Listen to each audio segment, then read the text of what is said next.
বন্ধুরা, আমি কাতলা মাছের এই যে আলু বড় বড় করে কেটে মাংসের মতো পুরো বড় বড় আলু কেটে কীভাবে ঝোল করি আমি তোমাদের আজকে শেয়ার করবো। চলো দেখে নিই। এই যে কড়াতে তেল দিয়ে দিলাম, আমি একটু কুচনো পেঁয়াজ দিয়ে দিই।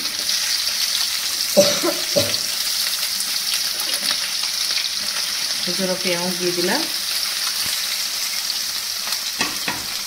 আলু এরকম বড় বড় করে ঝোল করি, এক পিস করে, ঠিক আছে, কিন্তু এরকম বড় করেই করি। আর আলুটা কিন্তু আমি সেদ্ধ করে নিয়েছি বন্ধুরা। আর পুরোপুরি আলুগুলোকে ফাঁকা করি না। এই দেখো টমেটো দিয়ে দিলাম। এবার একটু লবণ দিয়ে দিই, পেঁয়াজটা যেন ধরে যাবে তার পর।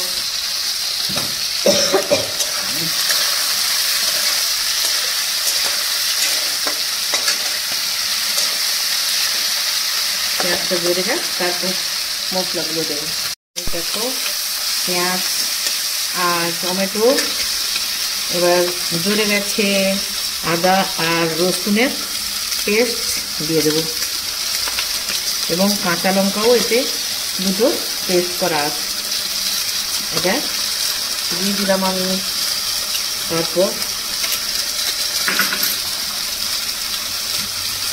হলুদও দিয়ে দিচ্ছি, হলুদও দিয়ে দিলাম।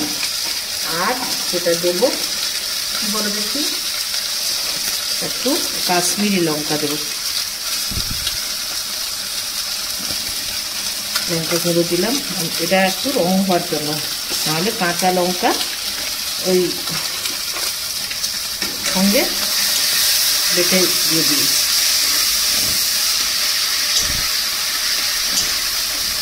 এর মধ্যে এবার আলুটাও দিয়ে দিই বন্ধুরা, যেটা আলু সহ মশলাটা কষাতে থাকবো।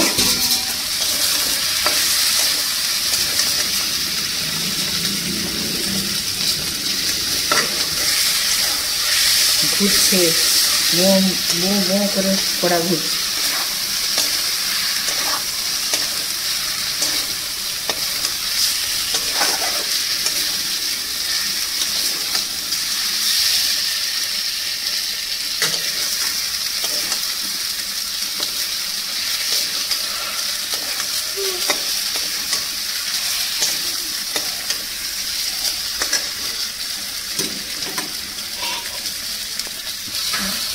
এবার কিন্তু আমি জল দিয়ে দেব।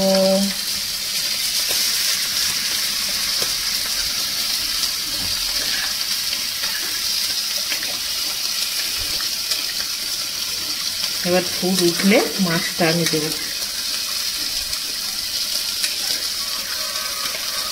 যতটা ঝোল লাগবে সেই অনুযায়ী কিন্তু আমি জলটা দিলাম, খুব বেশি জল দেওয়ার দরকার হবে না। ফুটটা উঠলেই মাছ দেবো।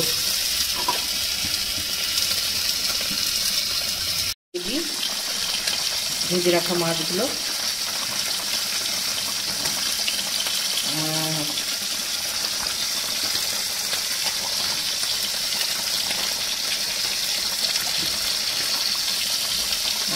দিয়ে দিয়েছি। মাছগুলো ফুটেও যাচ্ছে, কালারটা দেখো, কালার অ্যাকচুয়াল কালারটা বোঝা যাচ্ছে না।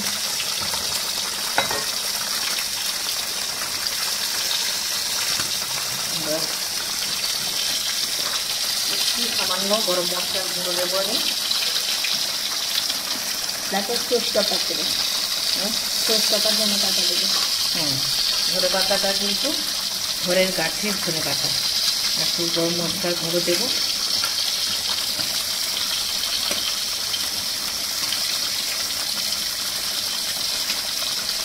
আর ধনে পাতাটা দেবো।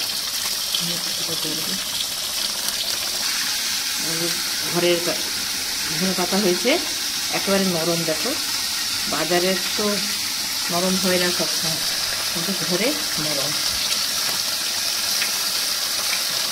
আর আমি একটু বড় বড় করেই ঝোলে দিই।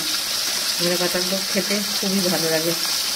বন্ধুরা, ফাইনালি আমার ঝোল কিন্তু হয়ে গেছে। এই দেখো ফাইনাল লুকটা দেখাচ্ছি।